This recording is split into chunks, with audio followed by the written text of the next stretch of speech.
Did you know? William Whipple, a merchant and statesman from Portsmouth, New Hampshire, was one of the 56 signers of the Declaration of Independence. He was a staunch supporter of American independence and a firm believer in liberty. However, he also owned a slave named Prince. In 1779, Whipple's conscience began to trouble him. How could he believe in freedom while owning another person? He felt it was hypocritical to fight for independence while holding another human being in bondage. As a result, he decided to free Prince. Whipple had known Prince since he was a child and considered him a friend and a member of the family. In February 1784, Whipple formally manumitted Prince, granting him his freedom. Prince was deeply grateful and continued to live with him as a free man. He remained a loyal friend and companion to Whipple. For his service in the war, Prince was given a small plot of land upon which he, his brother, and his wife built a house, which they later converted into a school.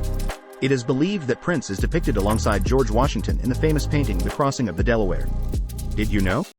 In 1781, an enslaved man named Billy was brought to trial in Prince William County, Virginia, accused of treason for joining the British forces. The prosecution argued that Billy's act of joining the British constituted an act of war against the fledgling United States. However, Billy's defense team raised a critical question. Could an enslaved man, who was denied the rights of citizenship, owe allegiance to a government that did not recognize his humanity? Despite compelling arguments presented by Billy's defense, he was found guilty and sentenced to death by hanging. However, two jurors, convinced Billy owed no allegiance to a country that didn't recognize his rights as a citizen, appealed to the Virginia governor for clemency. Thomas Jefferson, who was governor of Virginia at the time, granted Billy a reprieve, acknowledging the complexities of his legal status. The state legislature of Virginia officially pardoned Billy on June 14. Did you know? In the midst of a dark chapter in American history, a man named Bob Fletcher shone as a beacon of humanity. While many succumbed to the prevailing anti-Japanese sentiment of the time, Fletcher defied the norm and stood up for what he believed in. As Japanese Americans were forced into internment camps, Fletcher, a California farmer, chose a different path. Witnessing the impact on his Japanese American neighbors, he took it upon himself to care for the farms of 3 families, ensuring their livelihoods wouldn't be destroyed during their forced internment. This act of compassion went beyond simply tending the land. Fletcher paid their taxes and mortgages, safeguarding their financial security.